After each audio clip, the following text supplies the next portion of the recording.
fault. We're talking about Haggai and not Micah this morning. Now, Haggai is the 10th of the 12 minor prophets, and it's another one of these very short books, only 2 chapters, right at 40 verses. Now, the book is written, we know exactly, in the year 520 BC, right in the middle of the second year of the reign of the Persian king Darius I. Now, as usual, we don't know much about the prophet Haggai himself, except that he was a bona fide professional, temple-based prophet who actually gets a couple of quick shout-outs in the book of Ezra, which we looked at several months ago. Now, Haggai is very short and very focused. It comes down to 3 words: rebuild the temple. That's it. That's all he's got to say. The Babylonians had destroyed the temple in 587 BC. Then they were conquered by the Persians in 539 BC. And so now a generation later, we already know that Ezra and Nehemiah are going to do the heavy lifting when it comes to getting that temple rebuilt. But Haggai gets the call from God right there in the midst of all that, 520 BC, to come in and say, I know you're low on cash. I know you're low on morale. Do it anyway.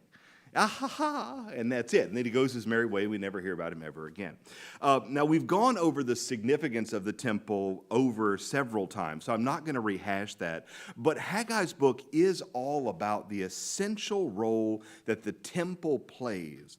And so he argues that the remnant of Israel, even though they are a remnant, needs to build the temple, and they need to build it at the greatest or the highest level they possibly can do. Now, unlike most Old Testament prophets, Haggai is not 95% woe and sadness and tragedy and 5%, but we're going to find a way to make it happen. He is actually a kind of upbeat prophet, if you can imagine such a thing in the Old Testament. Now, he still wants to be clear. All the sadness, all the bad stuff, that is the result of sin, and we deserve it. But that's maybe 10% of Haggai instead of 95. And so we have here somebody who is a lot easier to read. Now, when you get to the end, the only thing that really is worth saying as a reading guide for the book of the prophet Haggai is that this cat loves King Zerubbabel. He is a big fan of King Zerubbabel. He's got nothing but good things to say, and King Zerubbabel is going to be a hit. And in fact, one of his descendants is going to be the Messiah, don't you know? And so that's kind of the big reason that Haggai gets a lot of love from Christians, because Zerubbabel, of course, is in the line of David, and the Christ, Jesus, is going to come from that same line. And so Haggai says that the hope of Israel, namely the coming of the Messiah, will be fulfilled through Zerubbabel, who is himself a kind of the Messiah. A type is the kind of formal word we use. And of course, this happens. This is the way that plays out.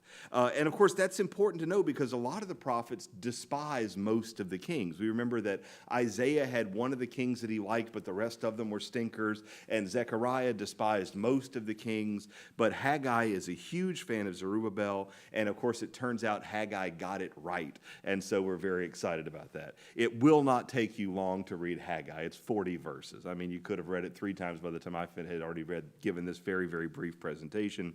And so that really is all there is to say.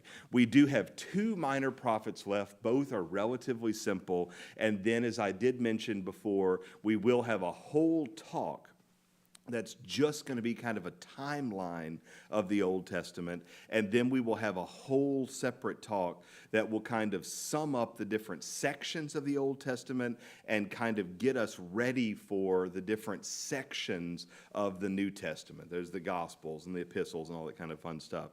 And so those talks are coming up in several weeks. But that's all there is to say about the book of the prophet Haggai. It took me maybe 5 minutes. You could have read it 3 times in the time it took me to give this presentation.